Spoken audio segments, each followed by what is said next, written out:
जल जब आप चढ़ाने जाते हैं तो ये तो पक्का है कि वो जल कभी खाली नहीं जाता। वो कुछ ना कुछ पुण्य, कुछ ना कुछ फल देकर जरूर जाता है। और दुनिया वाले कुछ भी कहें, बहुत लोग होते हैं बोलेंगे भगवान शंकर ने तेरे को क्या क्या दे दिया। भगवान शंकर क्या कुछ दे सकता है? वो तो बस बोलने की बातें हैं। क्या जल पीने से रोग ठीक हो सकते हैं? क्या बेलपत्री खाने से रोग ठीक हो सकते हैं? बहुत लोग मिलेंगे रे। वो है ना कि जब शेर का बच्चा शिकार करने जाता है तो रास्ते में भेड़िए बहुत मिलते हैं। अगर वो भेड़ियों की बात सुनकर शेर का बच्चा शिकार करने नहीं जाए तो वो तो कभी शिकार सीख ही नहीं पाए। और अगर वो भेड़ियों को इग्नोर कर कर वो आगे चले जाए, वो भेड़ियों को ना देखे और आगे बढ़ जाए, तो वो शेर का बच्चा भी शेर की तरह बन जाएगा। अगर आप ये दुनिया वालों की बातें ना सुने, अगर आप ये दुनिया वालों की कुछ कहे जो ये अनसन कहते हैं, इनकी बातों पर ध्यान ना दे, तो आपको आपके मुकाम तक, आपको आपकी मंजिल तक पहुंचने में ज्यादा देरी नहीं लगी। 5 मेंढक, पांचों मेंढक एक दिन घूमने निकले, पांचों दोस्त, पांचों मेंढक घूमने निकले। अब 5 मेंढक घूमने गए, जाते जाते जाते जाते रास्ते में एक बड़ा सा गड्ढा आ गया। 5 में से 3 मेंढक उस गड्ढे में जाकर गिर गए। कितने मेंढक गिरे? 3। कितने मेंढक? ये आगे वाली बुआ जी बोल रही, पीछे वाली तो बोल ही नहीं रही। क्यों? क्या हुआ? कितने मेंढक गिरे? 3। 3 मेंढक वो गड्ढे में जाकर गिरे। वो 2 मेंढक जो ऊपर थे, उन्होंने आवाज लगा के कहा कि भाई अब तो तुम इतने गहरे गड्ढे में गिर गए हो, अब तो तुम बाहर ही नहीं निकल सकते, असंभव। तीनों मेंढक प्रयास कर रहे, तीनों मेंढकों ने प्रयास करा, खूब ऊपर जाने का प्रयास करा। प्रयास करते रहे करते रहे करते रहे। वो दोनों मेंढकों ने ऊपर से चिल्लाया, नहीं निकल सकते, कोई रास्ता ही नहीं है, असंभव है इसके ऊपर से निकलना। अब तीनों मेंढकों में से एक मेंढक थक हार कर कोने में जाकर बैठ गए। अब वो 2 मेंढक जो अभी भी प्रयास कर रहे थे, वो ऊपर वाले 2 मेंढकों ने फिर कहा, सुनाई नहीं देता, बोला ना नहीं निकल सकते, असंभव है, बहुत कहा। और आखिरी में वो दूसरा मेंढक भी थक हार कर कोने में जाकर बैठ गया। अब वो थक हार कर कोने में जाकर बैठा, लेकिन वो जो एक मेंढक बचा था वो निरंतर प्रयास करता रहा करता रहा करता रहा करता रहा, खूब प्रयास करा। वो ऊपर के 2 मेंढकों ने खूब आवाज लगाई, अरे सुन तो ले, नहीं निकल सकता, बाहर ही नहीं निकल सकता,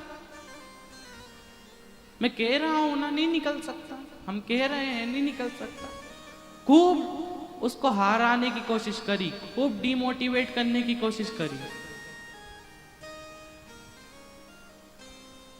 लेकिन वो मेंढक प्रयास करता रहा करता रहा करता रहा, और वो आखिरी में वो गड्ढे से बाहर निकल गया। गड्ढे से बाहर जैसे ही निकला, वो दोनों मेंढक जो कोने में बैठे तो उन्होंने देखा कि अरे ये बाहर कैसे निकल गया, हम तो इतनी देर से मेहनत कर रहे थे, हमें तो कोई रास्ता मिला ही नहीं, और ये बाहर कैसे निकल गया। अब वो दोनों मेंढक कौन कह रहे, चिल्ला चिल्ला के कि नहीं निकल पाओगे, नहीं निकल पाओगे। लेकिन वो जो एक मेंढक था वो बाहर कैसे निकल गया? वो जो एक मेंढक है वो बाहर कैसे निकला?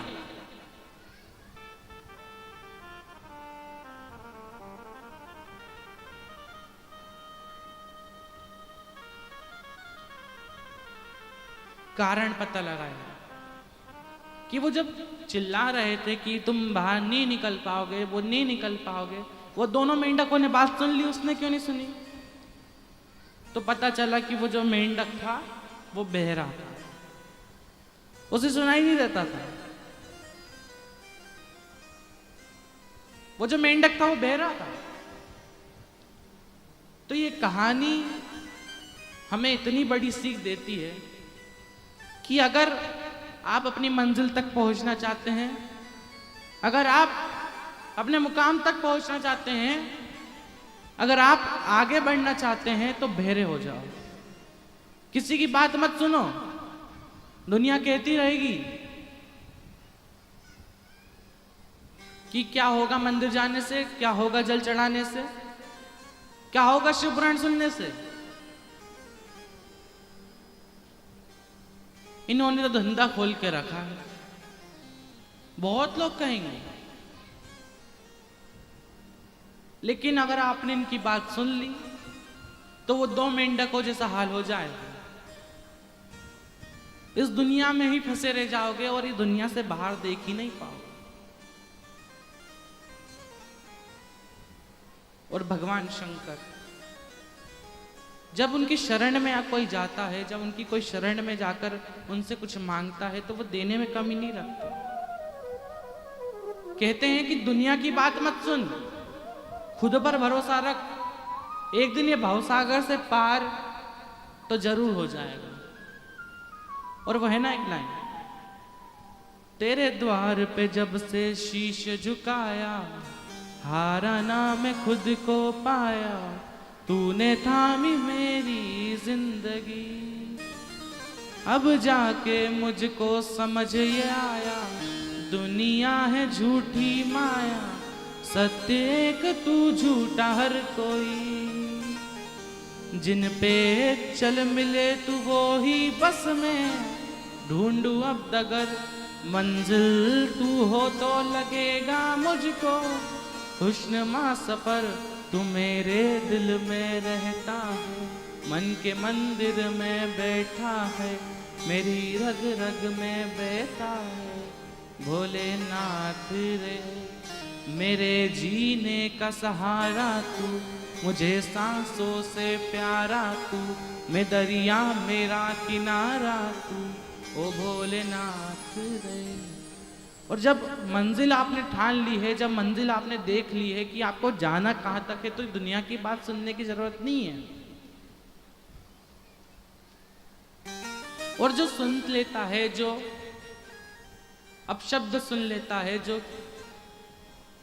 डिमोटिवेट हो जाता है, जो थक हार जाता है, फिर उसे मंजिल मिल ही नहीं सकती।